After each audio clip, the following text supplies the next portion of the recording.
राधे राधे। मेरा नाम है निकिता शर्मा और आप सभी का स्वागत है श्रीमद् भागवत गीता की इस श्रृंखला में। दूसरे अध्याय में श्री कृष्ण अर्जुन को आत्मा की वास्तविकता समझाते हैं और भौतिक वस्तुओं के प्रति शोक ना करके अपने क्षत्रिय धर्म का पालन करने के लिए कहते हैं। आज हम श्रीमद् भागवत गीता के तीसरे अध्याय को जानेंगे, लेकिन तीसरे अध्याय को सुनने से पहले अगर आपने अभी तक श्रीमद्द भागवत गीता के दूसरे अध्याय को नहीं समझा है तो ऊपर आई बटन पर जाकर अध्याय 2 को जरूर समझें, जिससे तीसरे अध्याय को जानने में आप सभी को आसानी हो। इस वीडियो को देखने के साथ साथ अपने परिवारजनों और मित्रों के साथ जरूर शेयर करें ताकि उन्हें भी इस असीम ज्ञान की प्राप्ति हो सके। चलिए तो बढ़ते हैं श्रीमद् भागवत गीता के तीसरे अध्याय के महत्व की ओर। श्री भगवान कहते हैं, प्रिय जन स्थानों में एक जड़ नामक ब्राह्मण था जो कौशिक वंश में उत्पन्न हुआ था। उसने अपना जातीय धर्म छोड़कर बनियों की वृत्ति में मन लगाया। उसे पराई स्त्रियों के साथ व्यभिचार करने का व्यसन पड़ गया था। वह सदा जुआ खेलता, शराब पीता और शिकार खेलकर जीवों की हिंसा किया करता था। इसी प्रकार उसका समय बीतता था। धन नष्ट हो जाने पर वह व्यापार के लिए बहुत दूर उत्तम दिशा में चला गया। वहां से धन कमाकर घर की ओर लौटा। बहुत दूर तक का रास्ता उसने तय कर लिया था। एक दिन सूर्यास्त हो जाने पर जब 10 दिशाओं में अंधकार फैल गया, तब एक वृक्ष के नीचे उसे लुटेरों ने धर दबोचा और शीघ्र ही उसके प्राण ले लिए। उसके धर्म का लोप हो गया था, इसीलिए वह बड़ा भयानक प्रेत हुआ। उसका पुत्र बड़ा धर्मात्मा और वेदों का विद्वान था। उसने अब तक पिता के लौट आने की राह देखी। जब वे नहीं आए तब उनका पता लगाने के लिए वह स्वयं भी घर छोड़कर चल दिया। वह हर दिन खोज करता, मगर राहगीरों से पूछने पर भी उसे उनका कुछ समाचार नहीं मिलता था।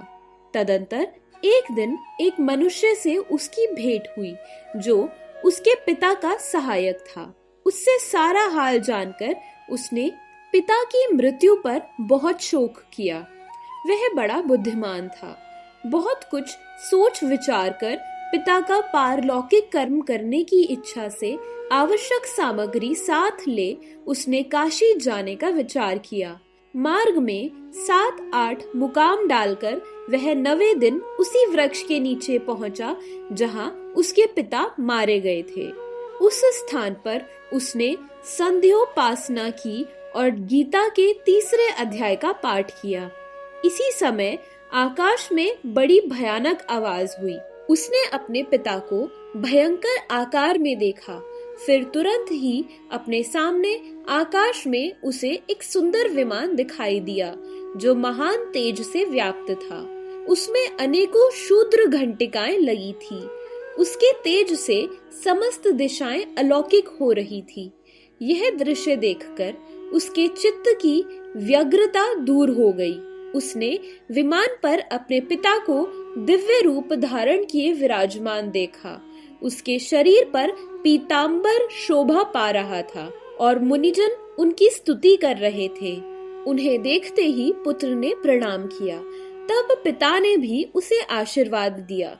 तत्पश्चात उसने पिता से यह सारा वृत्तांत पूछा।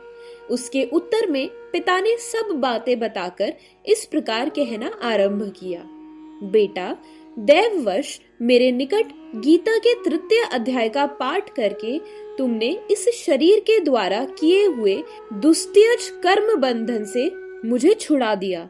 अतः अब घर लौट जाओ, क्योंकि जिसके लिए तुम काशी जा रहे थे वह प्रयोजन इस समय तृतीय अध्याय के पाठ से ही सिद्ध हो गया है।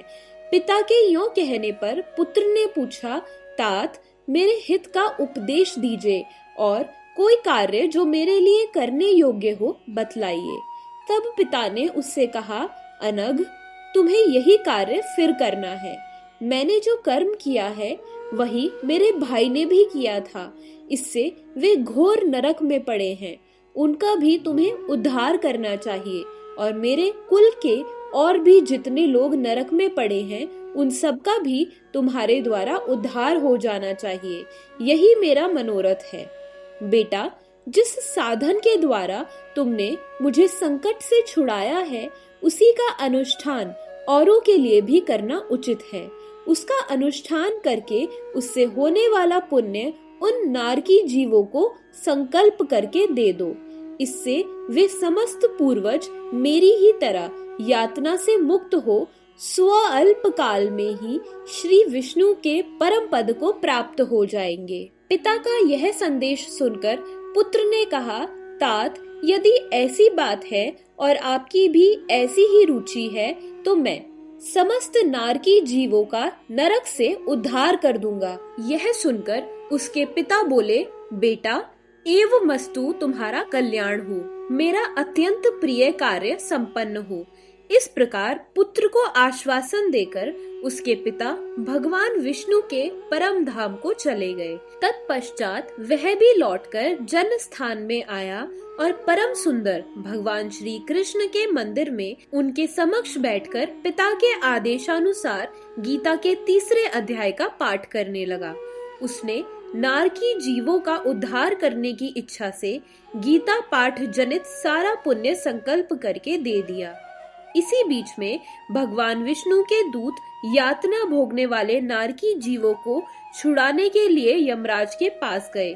यमराज ने नाना प्रकार के सत्कारों से उनका पूजन किया और कुशल पूछी।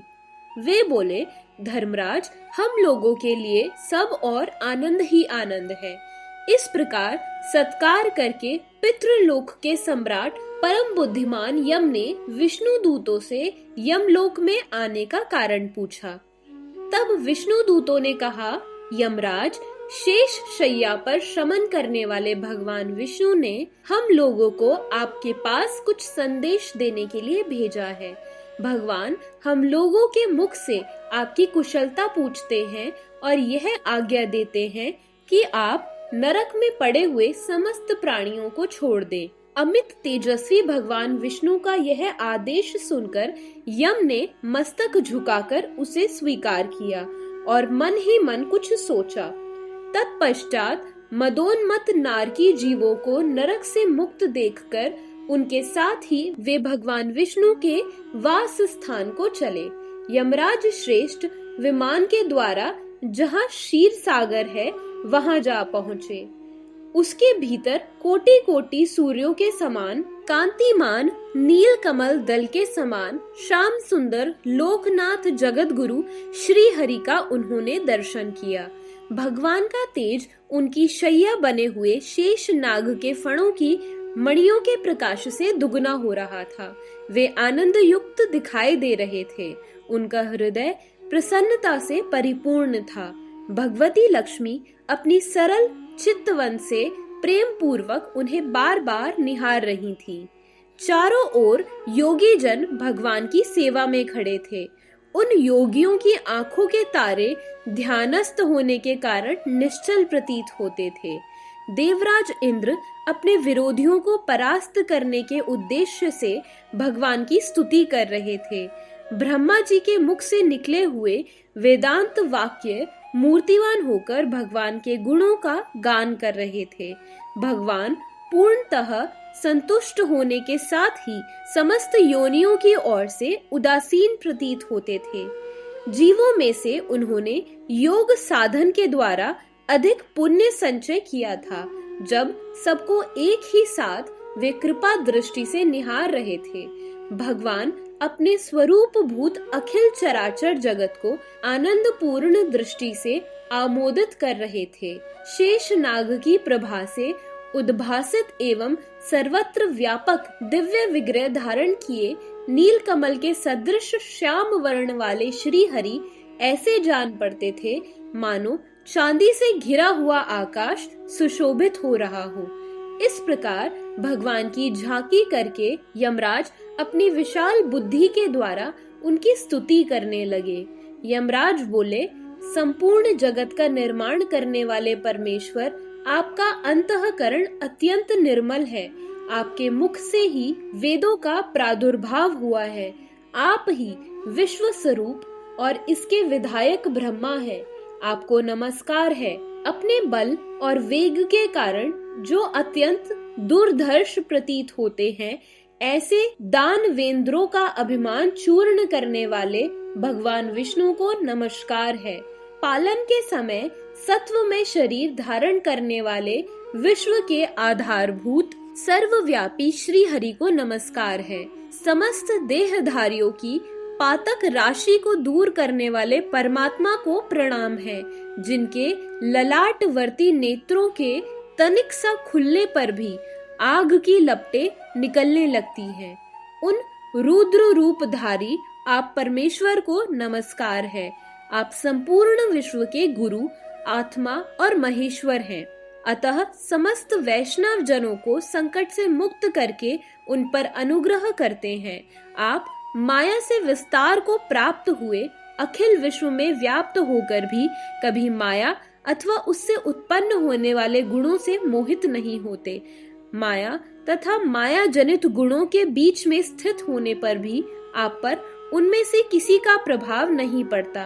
आपकी महिमा का अंत नहीं है, क्योंकि आप असीम हैं। फिर आप वाणी के विषय कैसे हो सकते हैं? अतः मेरा मौन रहना ही उचित है।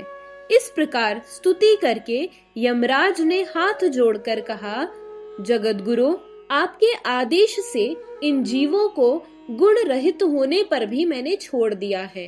अब मेरे योग्य और जो कार्य हो उसे बताइए। उनके इस प्रकार कहने पर भगवान मधुसूदन मेघ के समान गंभीर वाणी द्वारा मानो अमृत रस से सींचते हुए बोले, धर्मराज, तुम सबके प्रति समान भाव रखते हुए लोगों का पाप से उद्धार कर रहे हो। तुम पर देहधारियों का भार रखकर मैं निश्चिंत हूँ।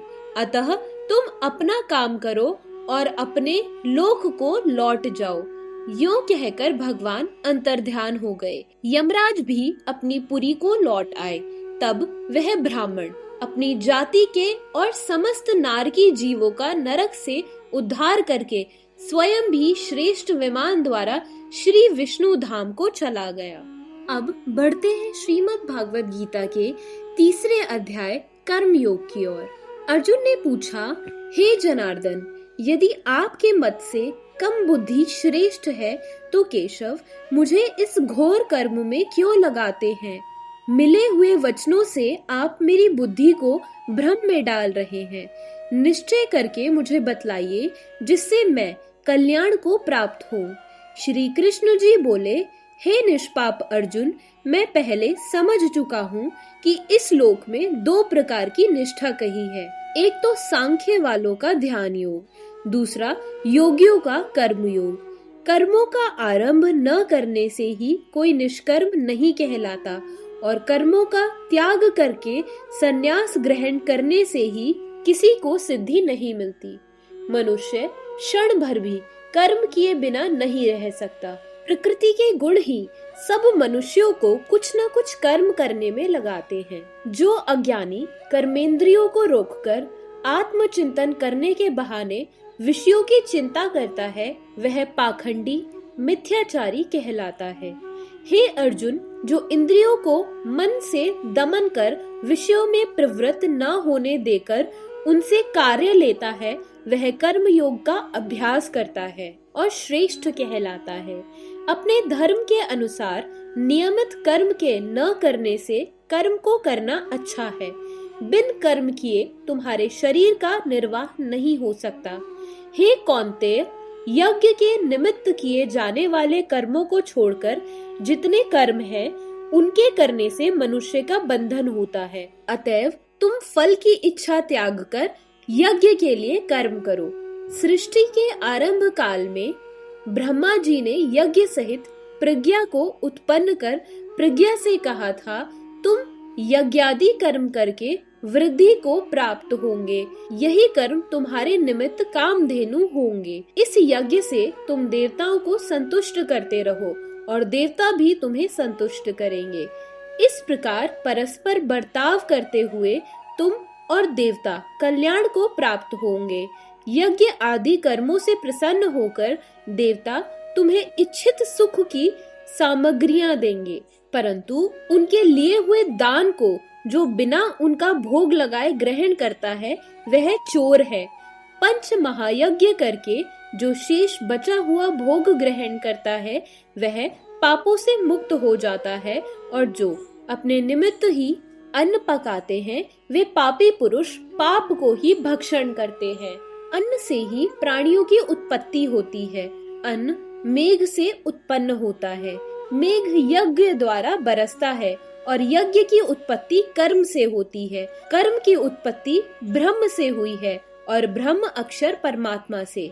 इस कारण सदा पदार्थों में रहने वाला जो ब्रह्म है वह सब यज्ञों में प्रस्तुत है।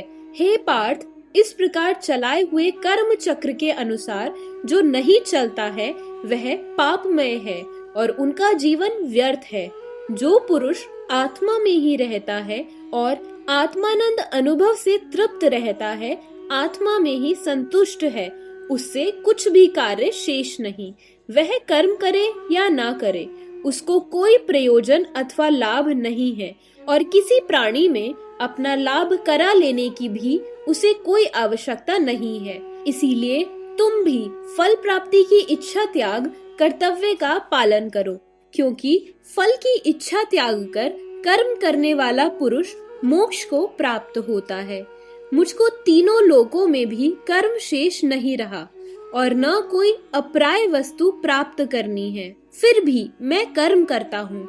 यदि हम ही आलस्य में रहकर कर्म को नहीं करेंगे तो अन्य मनुष्य भी हमारे ही पथ का अनुकरण करेंगे। इससे मैं कर्म न करूं तो सब लोग भी कर्म न करने से नष्ट हो जाएंगे।